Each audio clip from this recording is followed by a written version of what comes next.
Hey, welcome back to my channel. So, Peg is a song that I always loved that guitar solo. That guitar solo was played by Jay Graydon. Graydon, great songwriter, co-wrote After the Love Is Gone with David Foster. They co-wrote a lot of songs together. And he's just a great guitar player. And it was always one of my favorite solos. I put them on the channel here because I play in a band FM station and we are constantly adding and putting new songs on that we don't feel like any band does, and we want to do them like the record. So I learned these solos and then I figured, hey, why not teach them here. There is something that I do different than Jay Graydon, and it's just, and I'll show that because I've seen him play it live, and he does the whole walk down thing on the third string where I play it on the second. To me, it's just the way I play. It makes it easy to make that G string percussive if I'm not picking on it the next string. But I'll show that. But basically, I don't. And the funny thing is, I don't go back and try to relearn these songs. So I'm teaching it exact. I've played them so long now that I have my own way of playing them to a point. But I think you'll find they're pretty close to the record. I got called out by a buddy of mine who had the Steve Lukather, some instructional thing of him doing Rosanna. And it was funny because he sent it to me and there was one fingering position off, but then also he slid in when he came in. I play it like he plays it with a slide in from the G sharp. But he also played it like played it that the G sharp there. So it was like where I played it. Same notes, but whatever. You get the gist. Someone's always going to call it up. That's, whatever. It is what it is. I'm hoping I'm just helping some people here. So let's get to Peg, and then we'll go on to my rants as usual. So the song is in the key of G. In the main groove, it just centers on this C major 7 to G add 9. And he actually plays it like a stacked 4, like a. I remember seeing him playing it on the piano. The right hand he's playing B, E, G to A, D, G, and the left hand's going C to G, which would make a C major 7 to a G add 9. And speaking of that, so with Steely Dan, you can look at music books with them, and a lot of the chords are going to be written out like in the intro to Peg, it's like a G major 9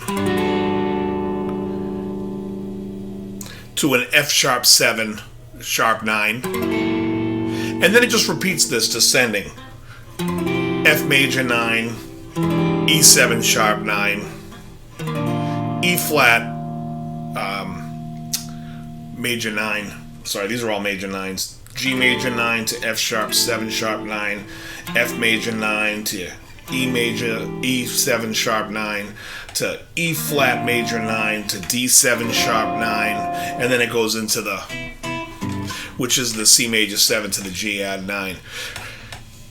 If you know anything about what's called slash chords, really, and I've watched Donald Fagen on a few interviews talking about songs, I feel like he looks at everything, and I do the same thing, as slash chords. So, when he's playing the C major 7, even though he knows it's a C major 7, its right hand is playing an E minor, and the left hand is playing the C. And he looks at it like that in the slash, and then he plays the stacked 4 A, D, G over the G. So, and also this chord, the G major 9, is really a D triad over the G. Now, I say over on the guitar, you're probably thinking, no, it's the other way around. It's but it is. It's because this is, even though it's on top of it physically, it's on the bottom musically, note-wise written out. So you would see the D, F sharp A, and then the G on the bottom. So it's a D over the G. And that's really how that is. So it's like a D triad over a G to the F sharp 7 sharp 9 to a C chord over an F to an E7 sharp 9 to a B flat chord over an E flat to a D7 sharp 9.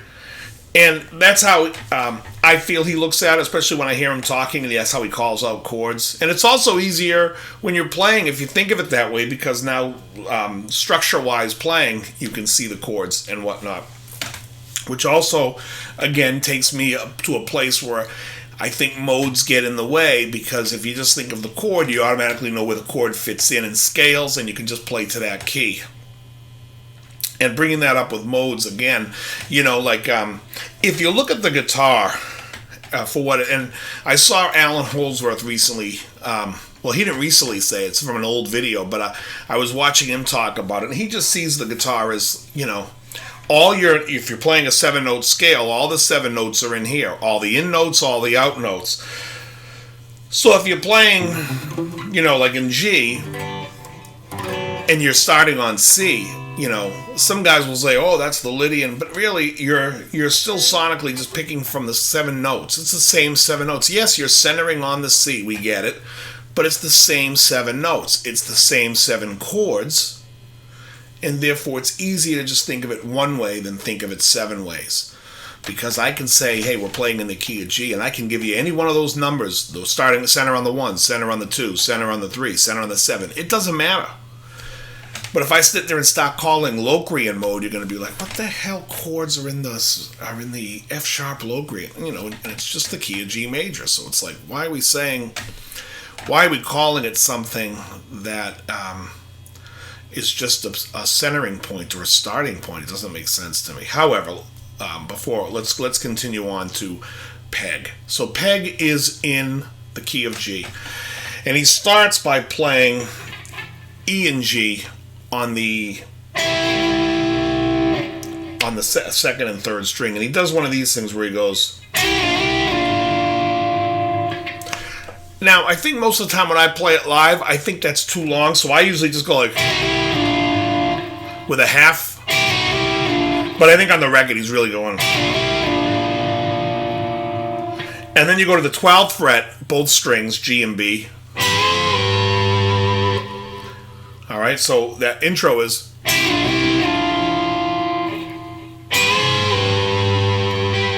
And then it does it again. Except this time he goes up to the 10, back to the first chord, and then you slide it up to the 15th fret. So let me show you that.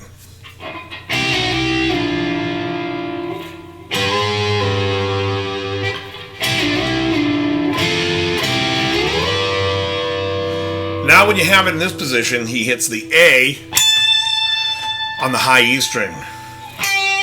And now down to the G. This is where we change, because I believe Jay is playing when he goes.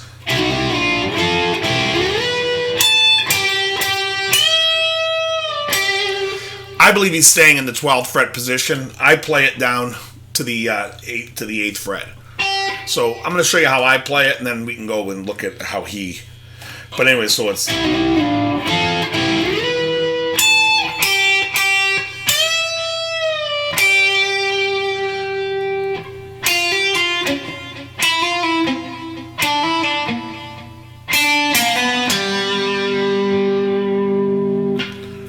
All right.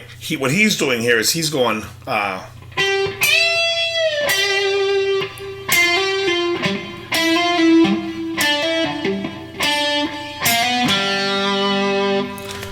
So whichever one you like to play, you can play it either way. They're both the same exact notes. He's playing it on the 3rd string. I like doing it on the 2nd.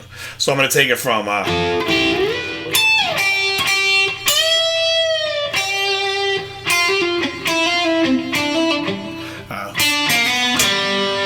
we end there. All right. So now the next riff is here. He goes.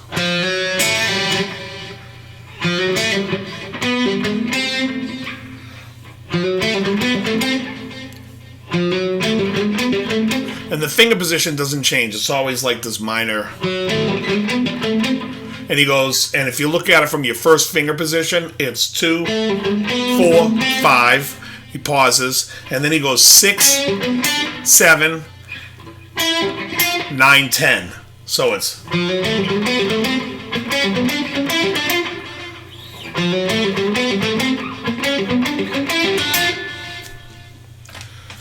Do that one more time slow.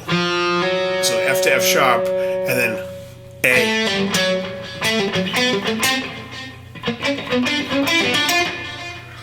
It's hard playing this stuff slow. I have to actually think about it. The next is now we have this shape. It's like a triplet run, and it's using the 11 to 14 on the third string, 12 to 14 on the second string, and 12 to 14 on the first string. And he's just like.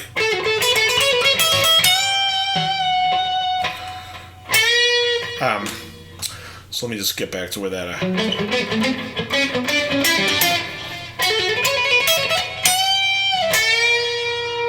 then he bends from here, and then he's.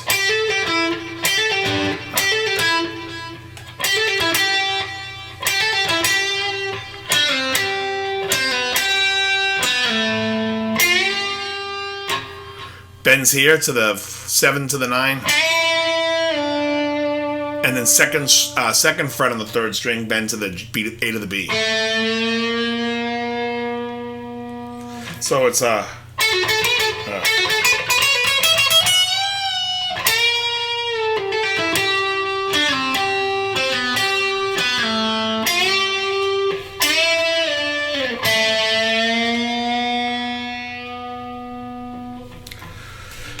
that's the solo to Peg.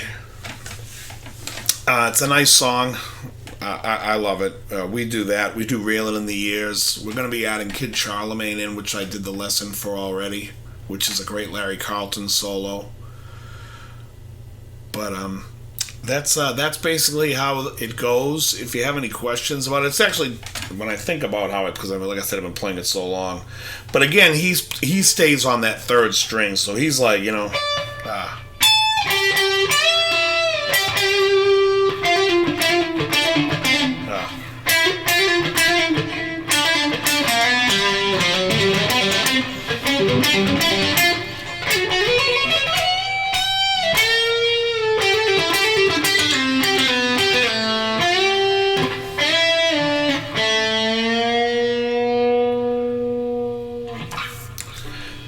So anyway, so that's how that's played, and we had a great show last night. Getting back to that, I had a lot of people come up to me and talk to me. I did some guys were going off on me for they liked the way I did a Neil Sean thing, and went really well. I thought we had a good night. But yeah, if you're in the area and you can have a chance to come out and see us, please do. Otherwise, I'll post some video here soon as well as I found some old video that my friend Lee Carreri had filmed when the Big Angry played at CBGB's, and I have it posted on my other YouTube account, but I found the actual file so I can post it on this account. And if there's any other songs that you want to see or hear me talk about, so a friend of mine just texted me. Well, he called me first, and then he texted me right before I started this, and he wants to buy one of those new professional series Fender Strats, the green with the rosewood board. And he got a kick out of the guy telling him on the phone from Sam Ash, I think it was, the difference between the two boards, what difference the tone makes. And I was like, well, isn't that interesting? It's just I don't even know what to say about that. But anyways, the guy, he didn't have the one that he wanted in stock, and he was like, I can get it to you in a couple of days. And it's gotten to the point where I feel like the music stores now are so complacent with just not stocking something, and they're like, well, we can get it for you in a couple of days. It's like, yeah, I can go do that online. If I'm not going to play the instrument first and see if I even like it, I can do this all online. What do I need you for? Why am I going to a brick and mortar? If I can get it in a few days for that price, they'll ship it to you, and they'll next day it to you. I mean, they'll do whatever you want when you're paying the prices for some of these guitars and things. It's just gotten to the point where there's such a laziness that goes on. I went into one of the stores the other day and was looking at music books, and I was like, you don't even have anything. Like, I couldn't couldn't use any one of these books to teach. I couldn't use any one of these books as a songbook for fun. I mean, it was just like, and then they have like a couple of these tab books out, and it seems like the piano music day is gone, which I prefer if I'm going to get a book on music to have it written out in sheet music than to have some tab version of a song. I just feel that the tab is like, back in the day when I was learning some of the Ingve stuff, and I had taken a few lessons from Joe Stump in Boston, and I watched Joe play it, and I was like, oh, well, that makes sense. I probably would have looked at it like that, but I was a kid reading guitar for the practicing musician. I remember when the first issue came out, and it's like, they're showing the scale like all over, and it's like, and then you find out it's all 3 notes a string, so it's like all like,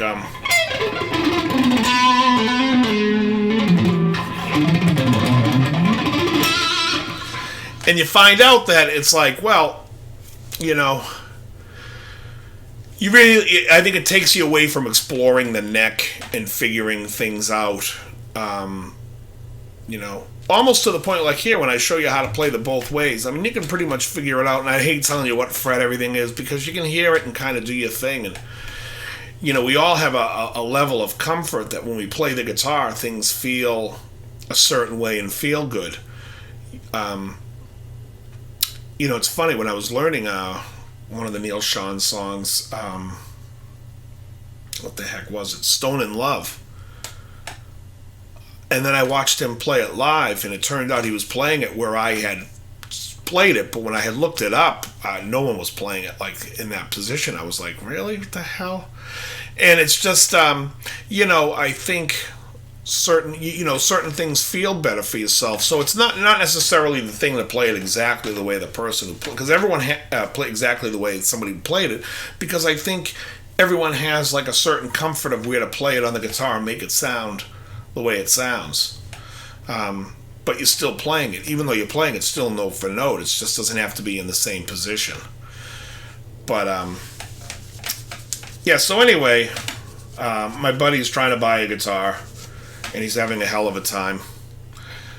He's just looking for somebody to, Guitar Center doesn't do discounts anymore. You basically have to go in, and it's just not a great thing, and I blame the manufacturers, because I think they play a part in what happens with like who sells their guitars, how they're selling them.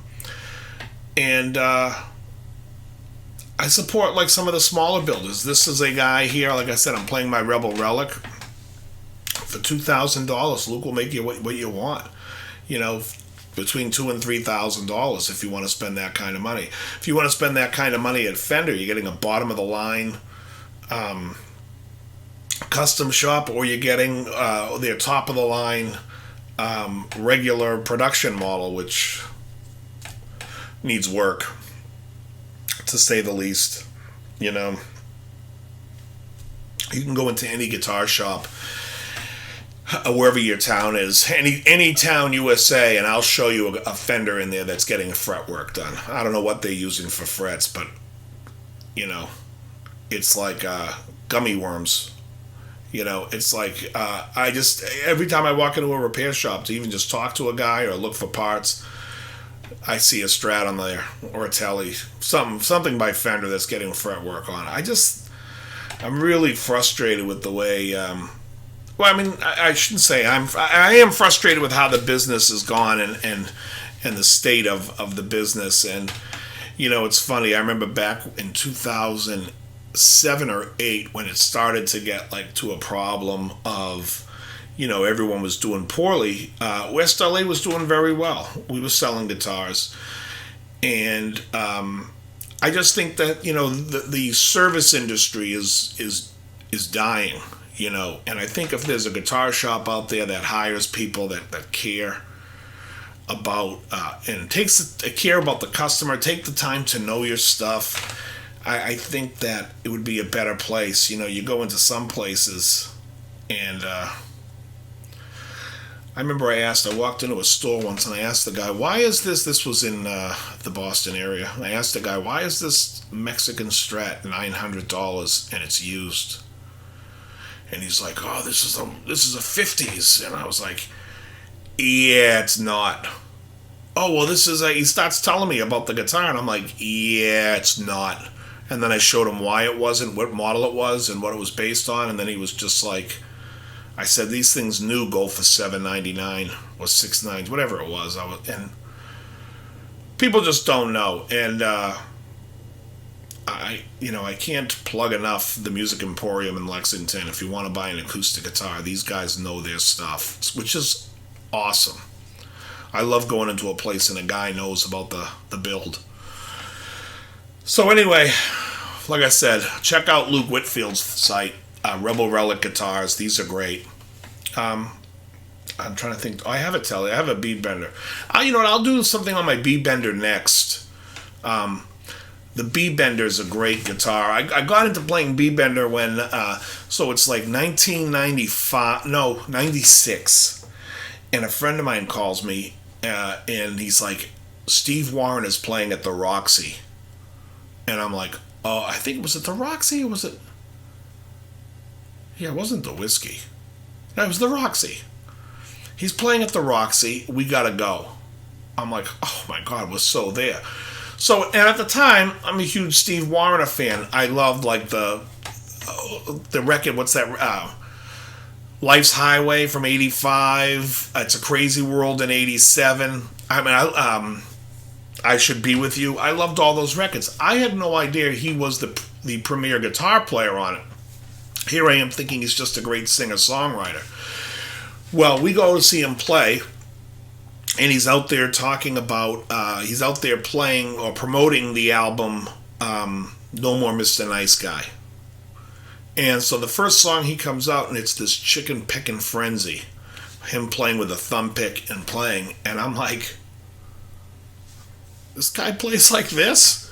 Where the hell have I been? This guy's, it was unbelievable. It really turned me on to country playing, which, we'll get into some of all that fun,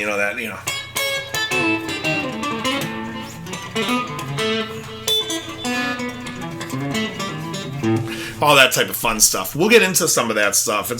And with the bead bender, it's awesome.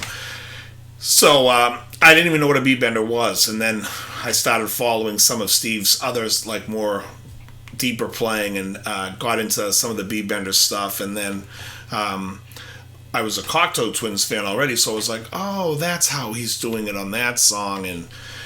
And then you hear it in other things, and so I ended up buying a bead bender, and we use it in FM station. We play All My Love, which by Led Zeppelin, which is the only song that he recorded using a bead bender. Live, he played, you can go on YouTube and see him using the bender on, what the heck is the name of that record? 10 Years Gone. Of course, only the best song by Zeppelin, I can't remember it. Yeah, he used it on 10 Years Gone, and it's on the record, it's on All My Love on the studio, and you can hear what the bender does. It's just a real cool thing. And for those that don't know what it is, so Clarence White, who played guitar for the Byrds, wanted to do these. He used to do these behind the nut bends, and so he got Gene Parsons involved in playing it with him and helping him so he could do it all over. And Parsons was like a guy that, like he used to work with metal and whatnot and used to make things, and so a machinist. And so he was like, can you make something that can do that? And there's a great video if you can look for it, Gene Parsons explaining the whole story. But basically, he basically came up with the Parsons White, from Gene Parsons and Clarence White, bead bender. And Page got one. There's another. Bernie Ledden, all the old Eagles songs use it. You hear it on Peaceful Easy Feeling. You hear it on a lot of the early Eagles records, because Bernie Ledden was a big user of that telly as well. And then what happened was Fender wanted to make them and mass produce them, and this is later, like either I think it's the late '80s or '90s, and Gene Parsons was working with a singer, Meridian Green. I knew it was a color. Meridian Green. And so they came up with the Parsons Green Bender, which is this big metal contraption that slides into the, you can route the guitar special and then it just all plugs right in. And that's what I have, a Meridian Green. I mean, a Parsons Green Bender. But they're great, cool. They're cool guitars. You don't see them around much. I've modded the hell out of mine. I put in new pickups. I have an Area T, and in the bridge, an Area T DiMarzio in the neck, and a 58 in the middle. And I put an ashtray bridge on it. I think it's a Glendale that I put on it. And I put a Wilmoth neck on it. I wanted a big fat V boat neck. So, and I'll bring that out next time. You'll see the Bead Bender. It's a very cool guitar. And what else? And that's about all I have going on today. It's Memorial Day weekend, so I'm probably going to go out and grab myself a bite to eat somewhere. Again, if you're in the Boston area and you want to see any of the bands that I play in, AM station and FM station, they're both on Facebook as FM Station The Band. You can just look up FM Station The Band on Facebook and like it.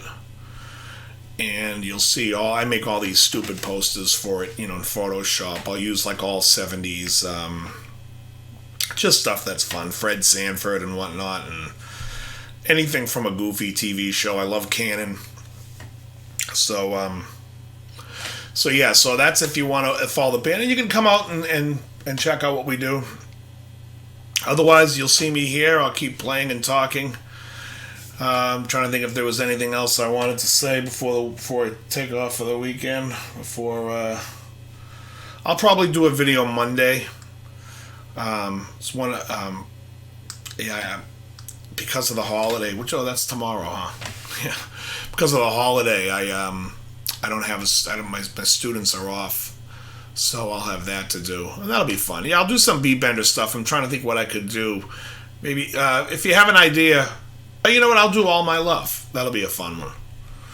All right. So anyway, this is Dave's Guitar Channel. I thank you so much for stopping by and keeping me company. And I will see you soon. Very good.